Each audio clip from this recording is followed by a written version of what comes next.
Everywhere, women's rights and women's progress is under attack, overtly and subtly.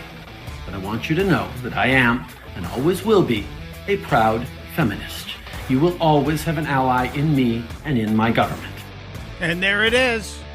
The Woke Olympics nominee from the country of Canada, Justin Trudeau, a proud feminist.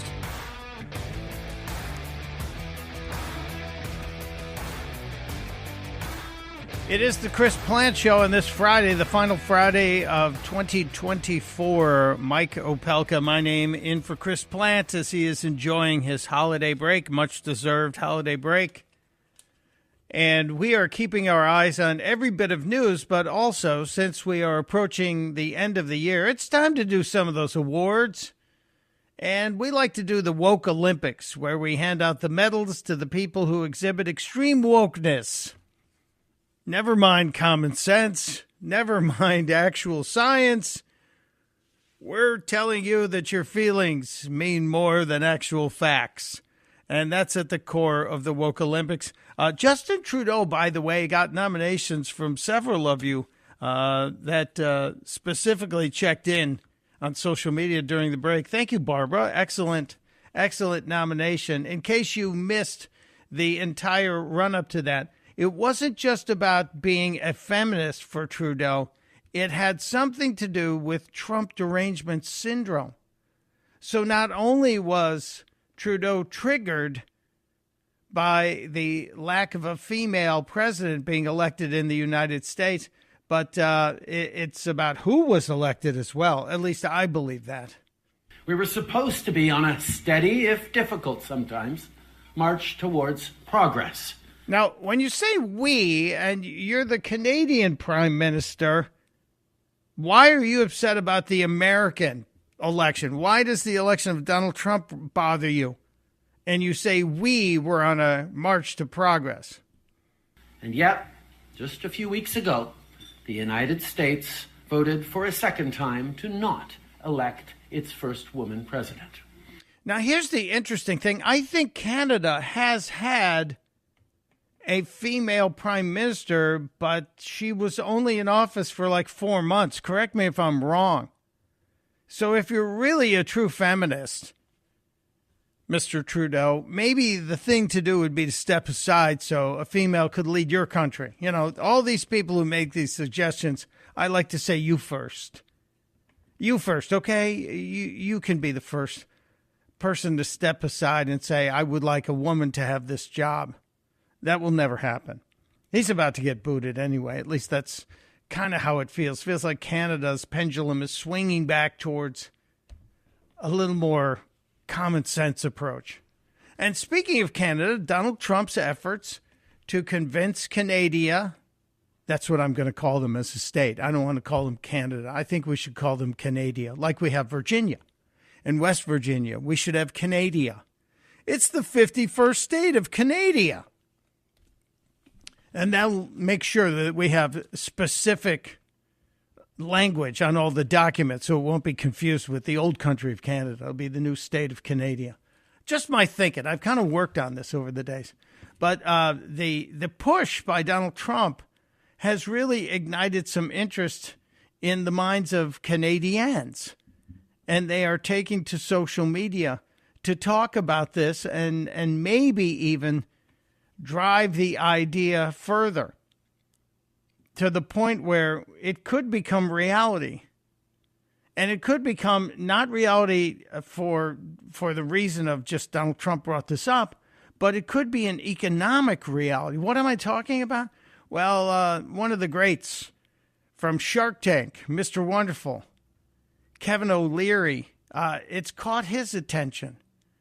Kevin O'Leary is one of the people who thinks that this could be a game changer, a situation where you really should consider it seriously. And he was on Fox News yesterday. There's 41 million Canadians, basically the population of California, sitting on the world's largest amounts of all resources, including the most important, energy and water. Canadians over the holidays, the last 2 days, have been talking about this. They want to hear more.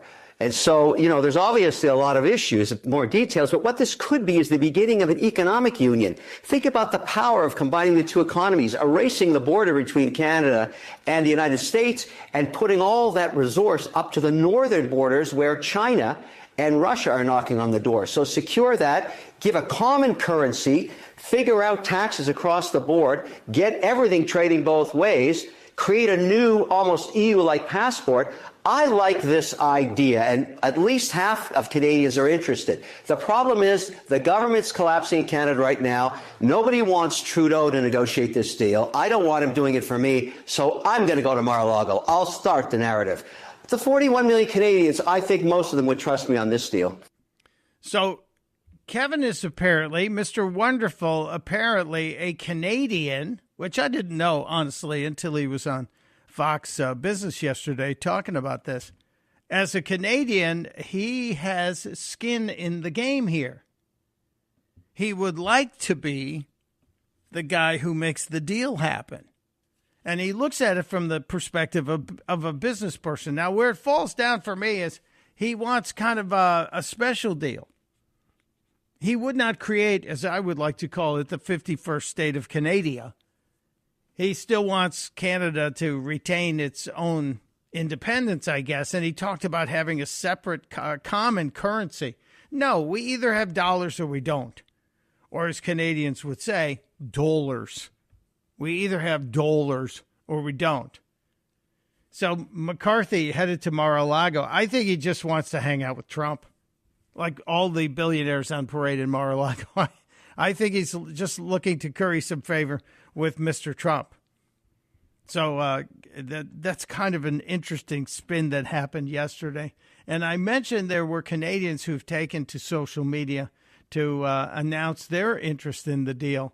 And they are, in fact, considering, I guess, pledging allegiance to the United States of America, which, that would be a change. So I wonder if we're going to see any real discussion of this among serious politicians. I don't know if Kevin O'Leary counts as a politician. He's a Canadian citizen who, again, I said, has skin in the game here. He's negotiating for his own interests, which is fine. You're allowed to do that. You're actually encouraged to do that. So we'll see what happens. I do have a couple of Canadian citizens who've stood up and have interest in this idea. And they have posted on social media their pleasure at the thought of becoming the 51st state in the United States. Merry Christmas, everyone. Trump just said Merry Christmas as well, and look what he said. He said Governor Justin Trudeau of Canada, whose citizens are taxed too high, but if Canada was to become our 51st state, their taxes would be cut by more than 60%. Sounds pretty good. Yeah, I think that's one of the driving factors for Canadians is to have their taxes cut. I think once you tell people, hey, we can cut your personal tax burden by 60%, that you get people's attention. And then a guy out in Western Canada has a hat on that says, Make Alberta Great Again. He's in the western end of Canada in Alberta. He actually stood on camera wearing some kind of Canadian hockey jersey.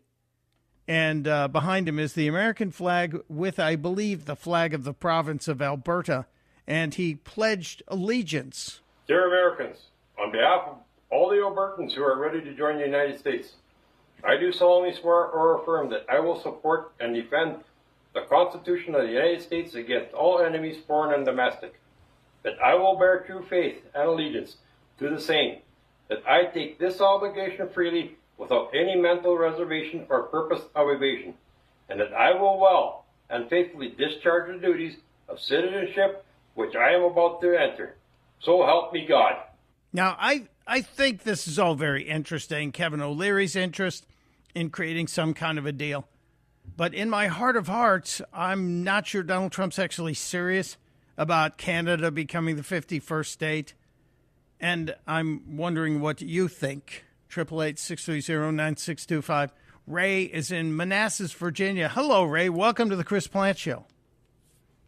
Good Morning, good morning, good morning. Let's not labor under the understanding that we would annex Canada as a single state. They'd come in as separate provinces, and the entire country would follow right behind it. You can't have just a single state because look who's running the country right now, a liberal. The Democrats would love to have two more senators, just two, as liberal senators in our government. You come in with, 10 or 12 provinces. Each one of them has two senators, and out of those 12 provinces, 10 of them would be Republican. The other two morons would have to be dragged along with them. That's the way it would work in the end. So we would actually expand the Senate by 10 more seats, is what you're saying, but 8 of those would be likely Republican. If there's 12 provinces, we would expand the Senate by 20 seats. Two senators yes. per state, yes, you're right. Sorry. Senators per province. Okay? That would be the end of the Democrat government in this country.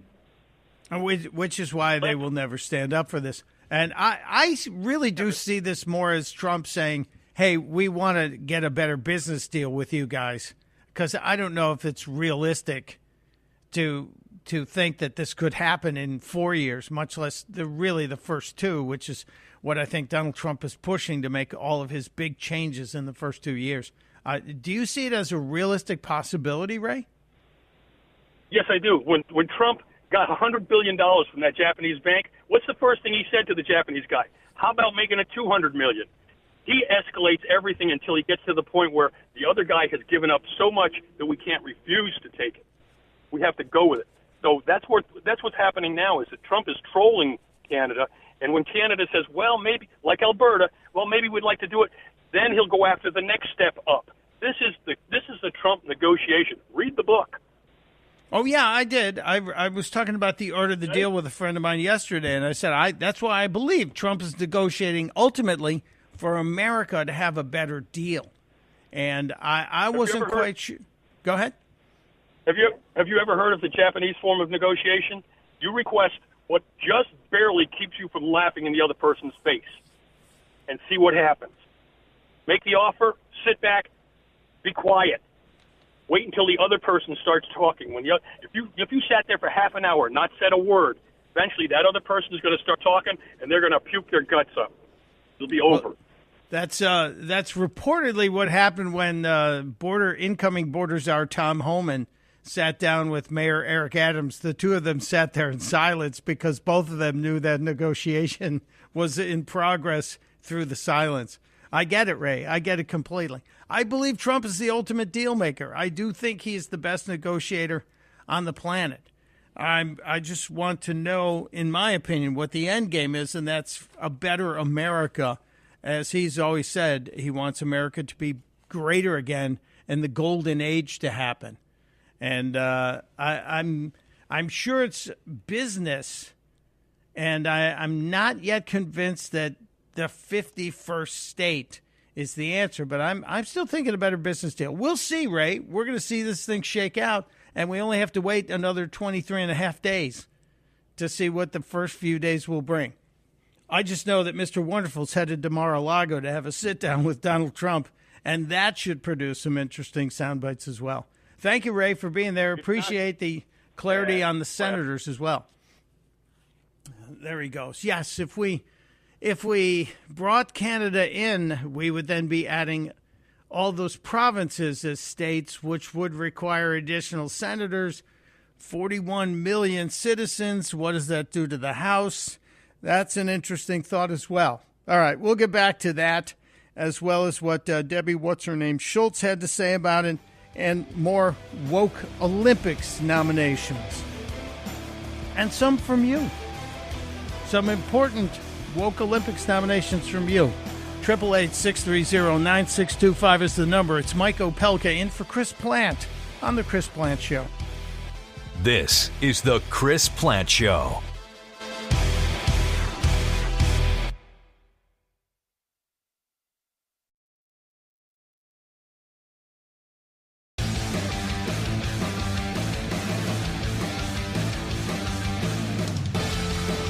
It is the Chris Plant Show.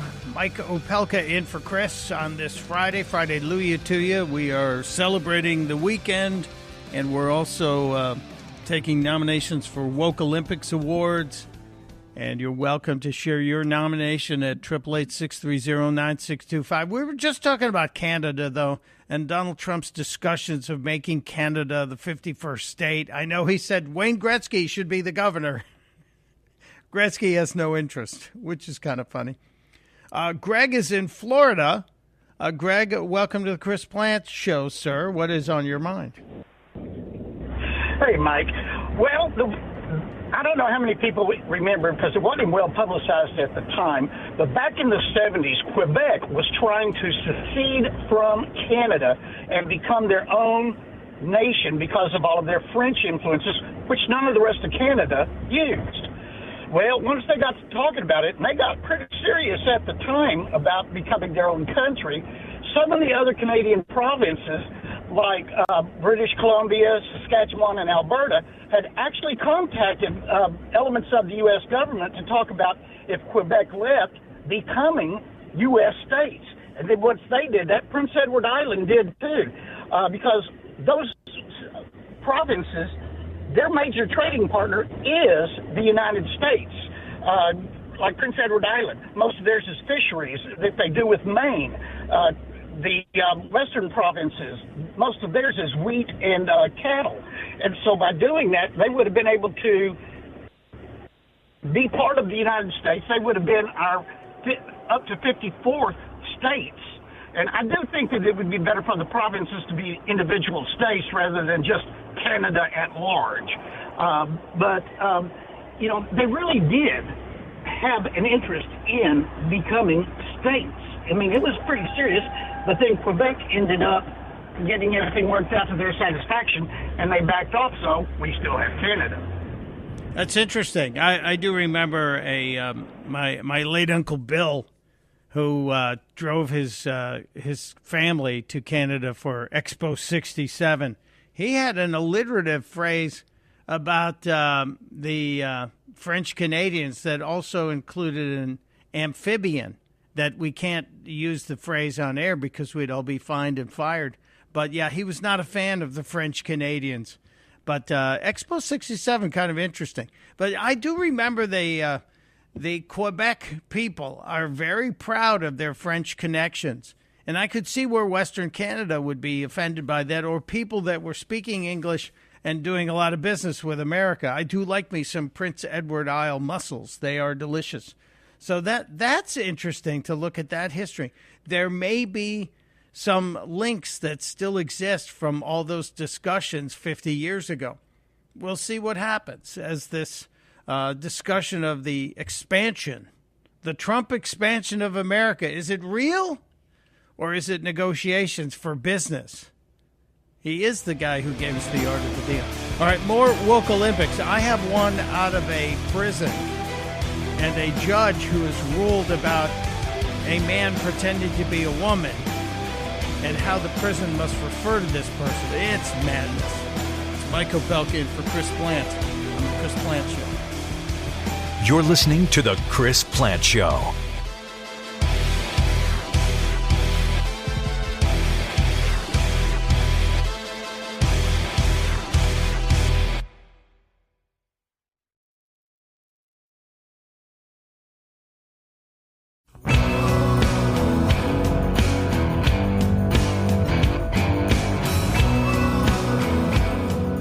Welcome back to the Chris Plant Show. It's Michael Pelkin for Chris Plant. Boy, oh boy, is there a lot of stuff happening.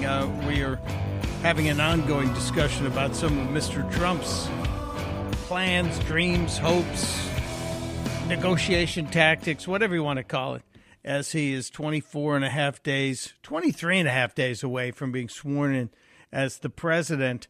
Notice this story in the Wall Street Journal, kind of a fascinating story about the number of big companies who are going into their wallets to fund the inauguration. As we're, as I said, 23 and a half days away from the inauguration of Donald Trump 2.0. And this is kind of amazing. People were marveling at the fact that the billionaires were rushing to Mar-a-Lago to meet with Donald Trump. You had, of course, Elon Musk, who's kind of a resident there now, and you've had Bezos and Zuckerberg and God knows how many others.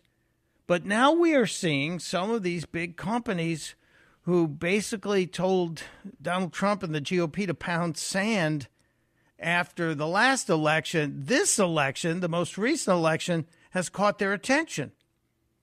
And the work by the Wall Street Journal has identified 11 companies and organizations that are suddenly backing the inauguration, which, again, according to the Journal, will be the most lucrative ever. And these are people who had, after the January 6th event of 2021, had basically suspended or reconsidered their political donations. But Ford, Intuit, Toyota, Pharmaceutical Research Manufacturers of America, all giving $1 million each. Other donors who apparently have made pledges include Goldman Sachs, GM, Bank of America, AT&T, Stanley Black & Decker. And for Goldman and Toyota and the big pharma people, this is the first time in at least a decade they're supporting the fund. That's amazing. And the companies aren't really coming out and saying why, and I think we know why. These are companies that all want to curry favor with the administration, and money buys you access, apparently. This is astounding. And it's got to be driving the left crazy. Really has to be making them absolutely nuts, which is fun, because when that happens, that's fun for us. But I just thought I'd keep an eye on that. For a comparison's sake, Black & Decker, Stanley, that company, I guess those were two companies that merged, Stanley Tools, Black & Decker. They said they're donating the $1 million, which is a gigantic increase because at Trump's first inauguration, they ponied up $25,000. So that is a gigantic jump in donations. Now, what do you get for that? Well, you get some tickets to the inauguration, some VIP tickets to the inauguration, and to some of the best inaugural balls. And there will be many ahead of it, and I'm sure there will be a few that day as well. But it's really interesting to see who has decided, hey, we might like this guy now. Very interesting. I also want to look at the continuing conversation we're having about Donald Trump and the expansion of America. We were specifically talking about Canada. Todd is in Rockville, Maryland. Hello, Todd. Welcome to the Chris Plant Show. Hey, Mike. Glad to talk to you. Happy holidays. Now, same to you, sir. If I'm not mistaken, I believe the Canadians get their health care paid for under government health care. I've spent a lot of time in Florida, and I remember that, all the Canadians that are down there in the winter, they could only spend, I think it's like 4.5 months in Florida, and then they had to return to Canada in order to retain their health care. So if they were to ratify Canada as a state, well, man, Florida would get a lot more revenue from all these Canadians that would choose to stay down there a lot longer. I think that'd be pretty cool. Well, wouldn't that add to your traffic problems that are growing by the week, it seems, as well? Yeah, it would. I'm just joking with you. But yeah, the Canadian healthcare system, the joke used to be that it was good, it was fully paid and good from January until August, and then they seemed to run out of money every year, and so we would have this influx of Canadians into America to get into our healthcare system. So, yeah, that does seem to be one of the problems. And there was a huge push in Canada, and I'll have to double check this. I think this is accurate. There was a huge push in Canada for the assisted suicide pill to be part of their Canadian healthcare system. And I remember that. Yeah. Well, you could get the assisted suicide pill in less than a week. But if your knee is really hurting you, you're on a 12 to 18 month list to wait to get a knee replacement. And people were saying, well, the doctor's gone, well, if the pain is really that bad, you could either wait 18 months to get your knee replaced, or we have a simple solution right here. And I got to make sure it's Canada, but there was a story that 20% of the deaths in one country were via, or 1 in 5 deaths of people under 40 were assisted suicide. If that's the truth, that's a remarkable and frightening number. And that is something I'll investigate to make sure I'm not talking out of school. But yeah, Canadian healthcare and their parliamentary system, not exactly something I'm envious of and would be interested in people bringing here to America. But it's just a fascinating topic with Donald Trump making everybody talk about these plans and driving them nuts, which is fun for me. But thank you. Thank you, Todd. I appreciate you being there. Eduardo is in Tampa, Florida today. Boy, Florida's active today. We love that. Hello, Eduardo. Welcome to the Chris Plant Show. Yeah, thank you for taking my call. Yeah, Happy New Year. I know it's only 4 days away. But I wanted to talk about the Panama Canal. Obviously, the Darien Pass is nearby.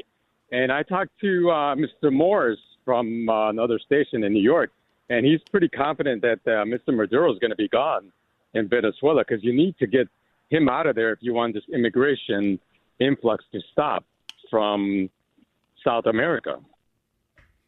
Well, one of the discussions of Donald Trump's moves on the Panama Canal, or claiming that the U.S. should retain or take back control of the Panama Canal, one of the discussions was related to immigration, that Panama was kind of part of the pipeline and part of the problem. And the other discussion on Panama and the canal related to China. And I hadn't heard the component of Maduro going away, but that's a realistic possibility as well. But I don't know how that's going to happen. I haven't spent too much time studying that. But in terms of the canal, I get it on both ends, on stopping the flow of people through that region to our southern border, and on preventing China from getting control of another strategic part of the world. And those make sense to me. Really good sense to me. Yeah, definitely. Yeah. I mean, they're not even, the cruise ships are not even stopping at some of the ports in Mexico because of the cartel violence. Oh, yeah. And it's not a good thing. And I think a lot of that's going to change starting January 20th, when some of the Trump negotiations will force local governments to be a little more responsible. Thank you, Eduardo. Appreciate you being there. Happy New Year. You're welcome. To you and yours. Roger's in Washington, D.C. Let's get one more in here, then we'll do a Woke Olympics nomination. Hello, Roger. Welcome to the Chris Plant Show. Hello, how are you? I'm good, sir. I was listening to your program earlier today where someone was talking, a well-meaning person, that you need to buy these people to get them to leave. I think that that's a dangerous position. These people knew they were doing shortcuts, and we don't know what values they have, and that they should be evicted. But one of the things I wanted to mention is one of my friends is a lawyer who does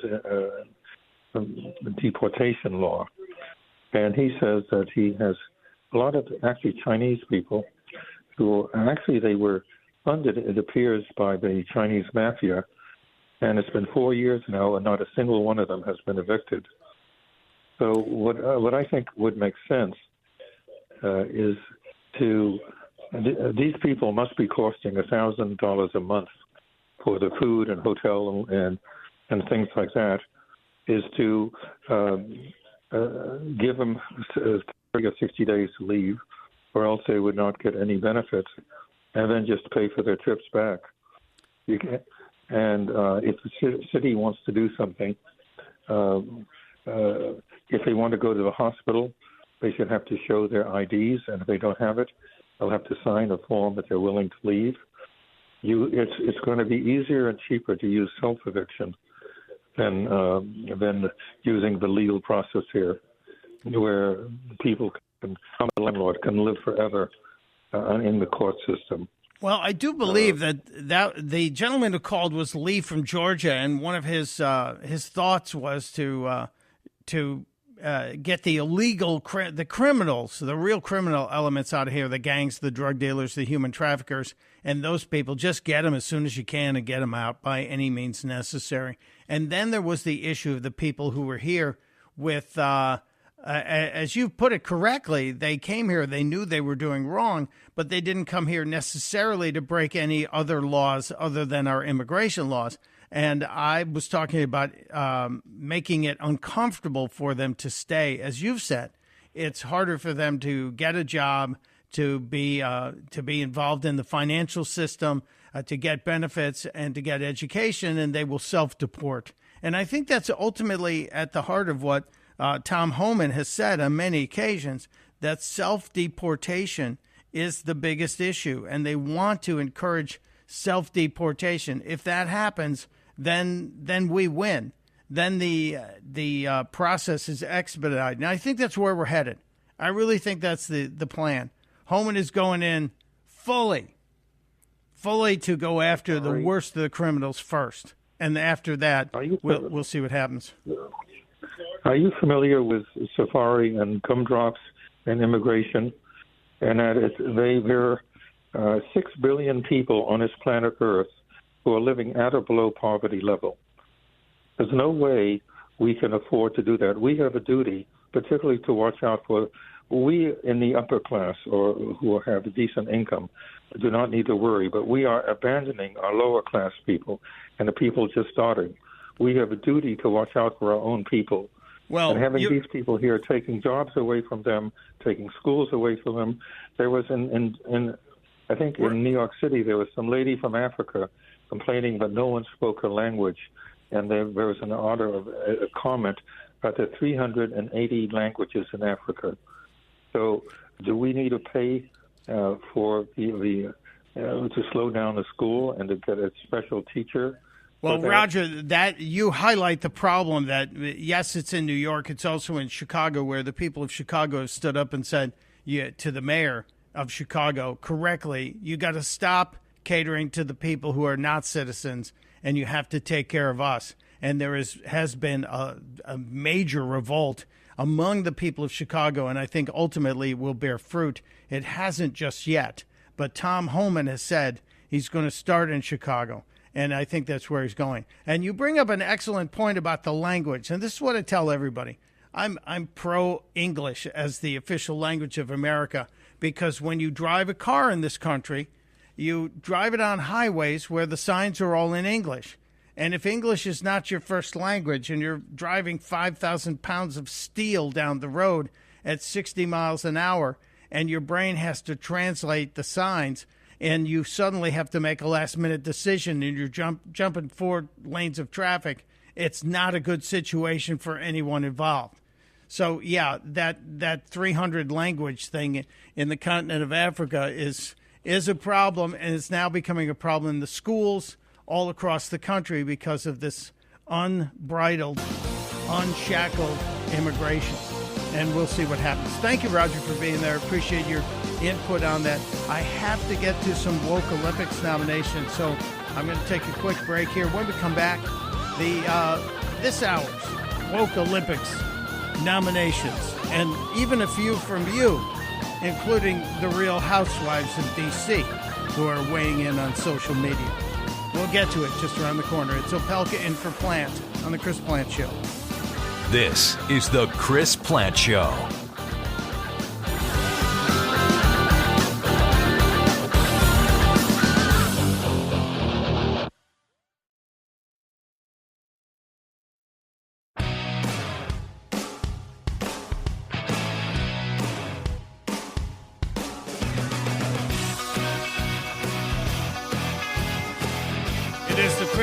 Show. Michael Pelkade for Chris Plant on kind of a super fly day. How about that? Yes, it is a Friday. Hallelujah to you. Final Friday of 2024, and we're talking Woke Olympics as well as all the current events going on. And the Woke Olympics are sort of our own awards for people who are extremely woke, extremely into feelings over facts. And many of you are writing in with great nominations. Sylvie has written in through Facebook and said, after 35 years, the Miss Netherlands beauty pageant has been scrapped, replaced by a new initiative. No longer of this time, I guess it was called. This one focuses on mental health, diversity, and inspiring stories. Well, then that's not a beauty pageant, is it? No, it's not. And all of this caused because a man pretending to be a woman won the pageant and competed and won the crown in 2022, and also participated in the Miss Universe pageant, which used to be owned by Donald Trump, and I'm sure he never would have allowed that to happen. Never, ever, ever in a bazillion years. And I mentioned a case out of California, which I think is really important. There is a man who is in a women's prison, and this man in the women's prison is pretending to be a woman, but is a man, and is now facing trial because the man in the woman's prison is raping cellmates and, in fact, impregnating them. And a judge in California has ruled that the man pretending to be a woman, who is up on rape charges, alleged to have raped women in prison, where the man pretending to be a woman is housed, the judge has ruled that the case, while it's being tried, the attorneys must refer to the prisoner as she, her, because that person deserves dignity. Never mind the women who were raped and impregnated by a man in a woman's prison. Listen to some of the frustration from the prosecutor, who actually sounds like she'd be better off getting the heck out of California. This is a person who's not a woman in any sense of the word.